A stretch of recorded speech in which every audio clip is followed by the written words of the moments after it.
بسم اللہ الرحمن الرحیم۔ السلام علیکم ورحمۃ اللہ وبرکاتہ۔ تو عزیز طلبہ، جو ہم نے آن لائن تعلیم کا سلسلہ شروع کیا ہوا ہے، اسی سلسلے کو اب ہم آگے بڑھاتے ہیں، کیونکہ ہم اپنے سلسلہ تعلیم کو کسی صورت بھی چھوڑنے والے نہیں ہیں، منقطع کرنے والے نہیں ہیں۔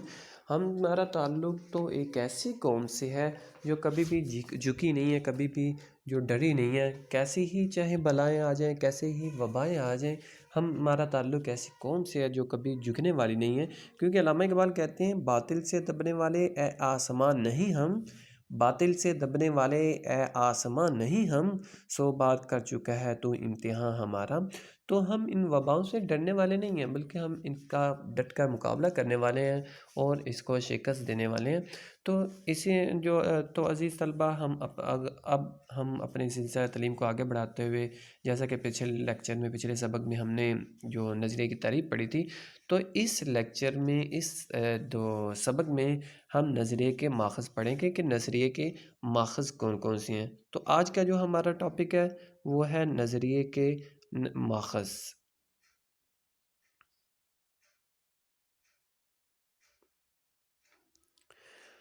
تو آج ہم دیکھیں گے کہ نظریے کے ماخذ کون کون سے ہیں۔ تو عزیز طلبہ، صفحہ نمبر 2 کتاب کا، اس پر نظریے کے ماخذ موجود ہے۔ ماخذ کہتے ہیں نکلنے کی جگہ یا اخذ کیا جانا، یعنی کہ جو نظریہ جس چیز سے نکلا ہے اس کو نظریے کے ماخذ کہا جاتا ہے۔ تو یہاں پر نظریے کے جو ماخذ دیے گئے ہیں وہ 5 جو ماخذ دیے گئے ہیں نظریے کے، تو ان 5 ماخذ کو ہم باری باری ان کا مطالعہ کریں گے، ان کو دیکھیں گے۔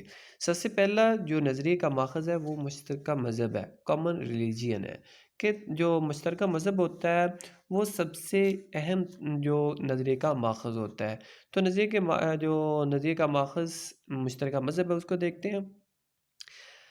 مذہب محض عبادات کا مجموعہ نہیں ہوتا، بلکہ وہ کسی قوم کی پوری معاشرتی زندگی کو متاثر کرتا ہے۔ یعنی جو کہ انسان کا مذہب ہوتا ہے وہ صرف عبادات کا مجموعہ نہیں ہوتا۔ مذہب صرف یہی نہیں سکھاتا کہ تم نے عبادات کرنی ہے، تم نے روزہ رکھنا ہے، نماز پڑھنی ہے، حج کرنا ہے، زکوٰۃ ادا کرنی ہے، نہیں، بلکہ ہمارا اگر تعلق اسلام سے ہے، ہم مسلمان ہیں، تو اسلام ہمیں زندگی گزارنے کے تمام پہلو بتاتا ہے۔ اسلام ہمیں بتاتا ہے کہ تم نے تجارت کس طرح کرنی ہے۔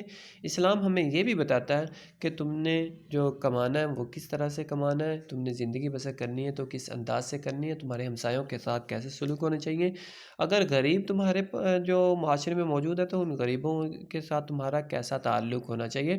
تو گویا کہ اسلام میں تمام زندگی گزارنے کے طور طریقے بتاتا ہے۔ اسی طرح باقی بھی جو مذاہب ہیں دنیا کے، وہ بھی اپنے ماننے والوں کو، اپنے پیروکاروں کو تمام زندگی گزارنے کے طریقے بتاتے ہیں۔ تو اسی لیے اسلام جو مذہب ہوتا ہے وہ صرف زندگی جو چند عبادات کا مجموعہ نہیں ہوتا، بلکہ وہ پوری انسانی زندگی کو متاثر کرتا ہے۔ 19ویں صدی میں بر صغیر پاک و ہند میں کئی ہندو تحریکوں مثلاً آریہ سماج اور برہمو سماج وغیرہ نے جنم لیا۔ 19ویں صدی جو تھی، اس میں بہت ساری جو ہندو تحریکوں نے بر صغیر میں جو جنم لیا تھا، جن میں جو اہم ترین تحریکیں ان میں آریہ سماج ہے اور برہمو سماج ہے۔ یہ 2 جو اہم اس دور کی تحریکیں تھیں جن تحریکوں نے 19ویں صدی میں جنم لیا تھا، جو شروع ہوئی تھی، جن کا مقصد ہندوازم کی اشاعت اور مسلمانوں کو نیچا دکھانا تھا۔ اب ان جو آریہ سماج اور برہمو سماج ہے، اس کی ہم مختصر سی تاریخ دیکھتے ہیں کہ جو آریہ سماج تھی وہ 1875 میں اس کا آغاز ہوا تھا۔ تو اس کا آغاز 1857 میں ہوا تھا۔ اس کا جو بانی تھا، جو شروع کرنے والا تھا، وہ پنڈت دیانند سرسوتی تھا، اور اس کا مقصد اس تحریک کے شروع کرنے کا وہ سماجی اصلاح تھا، یعنی کہ ہندو معاشرے کی سماجی اصلاح تھا۔ تو یہ اس تحریک کو شروع کرنے کا مقصد تھا۔ اور دوسری تحریک تھی برہمو سماج۔ اس کا آغاز 1828 میں ہوا تھا، اور اس کا جو بانی تھا، اس کو شروع کرنے والا راجا رام موہن رائے تھا، اور اس کا مقصد بھی سماجی اصلاح تھا۔ تو یہ دونوں تحریکیں تھیں، ان کا مختصر سا تعارف ہے۔ اب ہم دیکھتے ہیں کہ جو ان کا مقصد تھا شروع کرنے کا، وہ تو سماجی اصلاح تھا، لیکن انہوں نے اپنے مقصد سے ہٹ کر کیا کام کیا، اب وہ ہم اس میں دیکھتے ہیں آگے۔ آریہ سماج کے بانی پنڈت دیانند سرسوتی نے تو حد کر دی تھی۔ اس نے شدھی کے نام سے ایک پروگرام شروع کیا جس کا مقصد غیر ہندوؤں کو زبردستی ہندو یعنی شدھی ہندو ذہن کے مطابق پاک صاف بنانا تھا۔ تو جو آریہ سماج کا بانی تھا اس نے ایک نئی تحریک کا آغاز کیا، ایک نیا پروگرام شروع کیا جس کا نام شدھی تھا۔ تو اس کا مقصد یہ تھا کہ جتنے بھی ہندوستان میں غیر ہندو ہیں، چاہے ان کا تعلق اسلام سے ہے یا عیسائیت سے ہے یا کسی اور مذہب سے، تو ان کو زبردستی ہندو بنایا جائے۔ تو ہندی میں اس کا جو مطلب ہے شدھی کا، وہ ہے جو پاک صاف ذہن کا مالک۔ برہمو سماج کا بانی راجہ رام موہن رائے بھی مسلم دشمنی میں مسلمانوں کے خلاف تقاریر کرتا تھا۔ کانگریسی دور حکومت 1937 تا 39 نے اس خیال کو مزید پختہ کر دیا کہ متحدہ ہندوستان میں مسلمانوں کے لیے اپنی مذہبی شناخت اور پہچان کو برقرار رکھنا مشکل ہوتا جا رہا تھا۔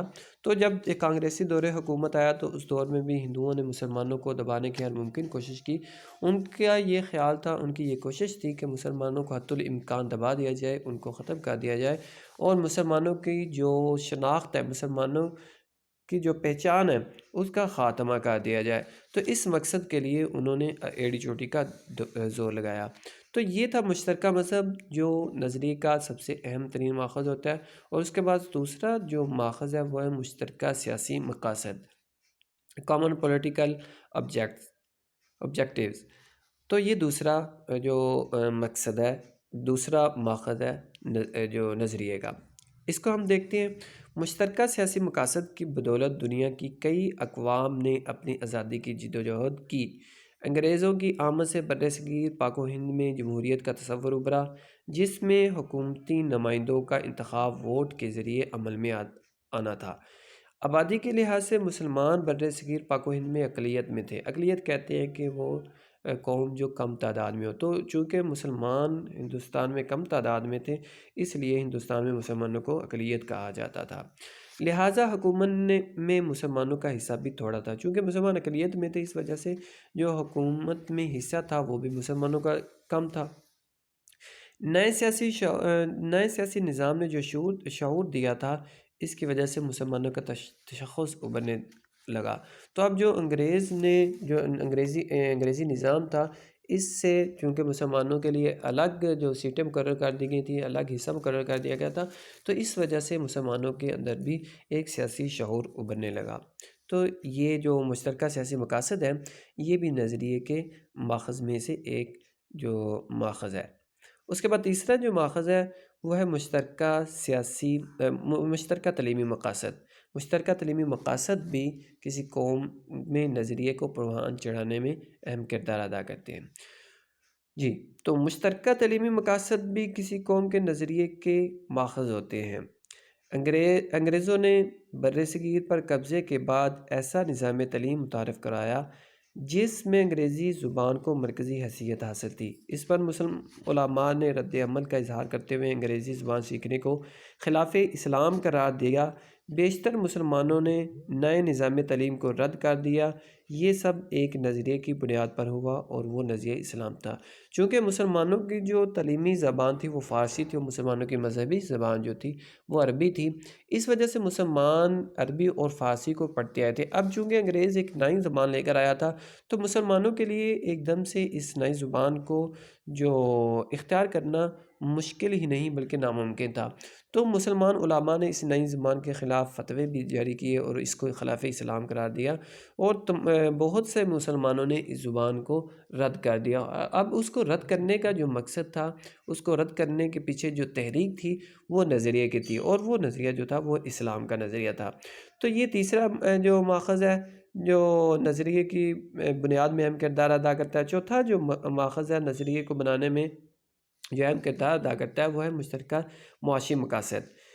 مشترکہ معاشی مقاصد بھی کسی قوم کے نظریے کے ماخذ ہوتے ہیں۔ 1857 کی جنگ آزادی کے بعد انگریزوں کی ہمدردی حاصل کرنے کے لیے ہندو انگریزوں کو یہ بات سمجھانے میں کامیاب ہو گئے کہ جنگ آزادی میں مسلمانوں کا کردار زیادہ تھا، اور مستقبل میں بھی مسلمان دوبارہ اس قسم کی کوشش کر سکتے ہیں۔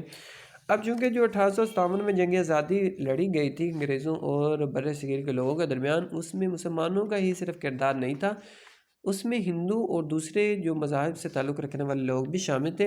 لیکن ہندو نے چالاکی اور عیاری سے انگریز کو یہ باور کروایا کہ یہ جو 1857 کا سانحہ ہے، اس کو جو مسلمانوں نے ہی اس کا آغاز کیا، مسلمان ہی اس کو جو چلانے کے، اس کو مسلط کرنے والے ہیں، تو اس لیے آئندہ بھی مسلمان ایسی حرکت کر سکیں گے۔ تو یہ جو ہندو جو تھے انگریزوں کے ذہن میں یہ بات بٹھانے میں کامیاب ہو گئے۔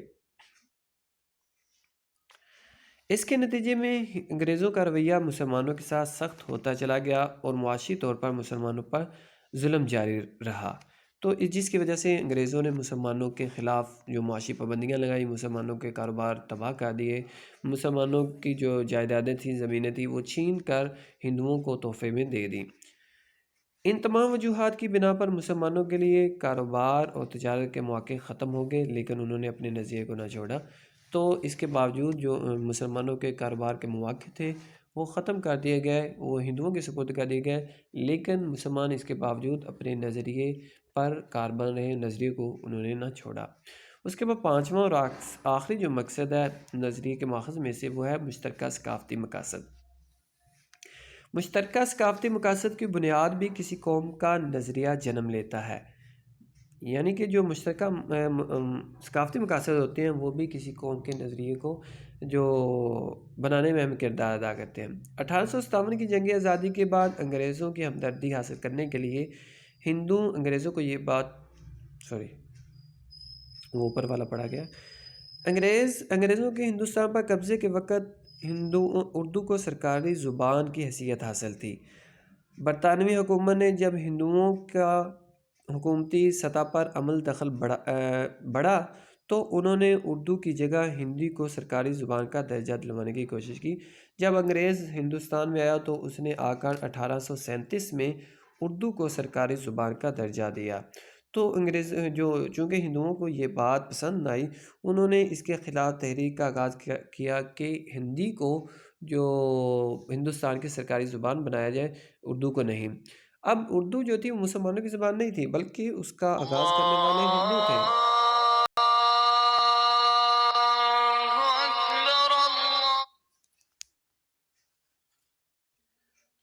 تو ہم بات کر رہے تھے مشترکہ سیاسی ثقافتی مقاصد کی، تو اب اسی کو آگے بڑھاتے ہیں۔ کیونکہ جو انگریز آئے تھے انہوں نے اردو کو سرکاری زبان کا درجہ دیا تھا، تو ہندوؤں کو یہ بات پسند آئی، انہوں نے جو ایک تحریک کا آغاز کیا جس میں یہ کہا گیا کہ ہندی کو جو سرکاری زبان کا درجہ دیا جائے۔ تو یہ جو تنازع کھڑا ہوا تھا، اردو ہندی تنازع جسے کہا جاتا ہے، یہ 1867 میں ہوا تھا۔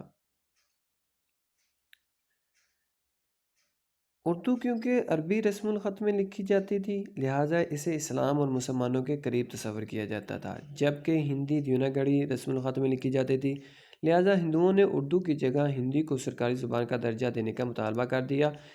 مسلمانوں کو ہندی پڑھنے لکھنے پر عبور حاصل نہیں تھا، چونکہ مسلمانوں کی جو زبانیں تھیں وہ ایک فارسی تھی، جیسے کہ میں پہلے بھی بتا چکا ہوں کہ وہ فارسی مسلمانوں کی علمی زبان تھی اور عربی جو مسلمانوں کی وہ مذہبی زبان تھی، اس وجہ سے یہی دو زبانیں مسلمان پڑھا کرتے تھے۔ ہندوؤں کے اس عمل نے مسلمانوں کو یہ سوچنے پر مجبور کر دیا کہ وہ متحدہ ہندوستان میں اپنے تشخص کو برقرار نہیں رکھ سکیں گے۔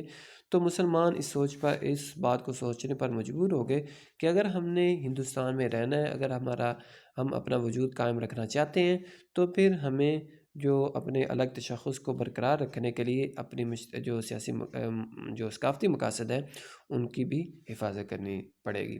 تو یہ تھا آج کا لیکچر، اور آج کی جو آپ کی ڈائری ہے وہ ہے نظریے کے ماخذ یاد کرنے ہیں۔ تو آج کے لیے اتنے کافی ہے، اگلے لیکچر تک کے لیے اللہ حافظ۔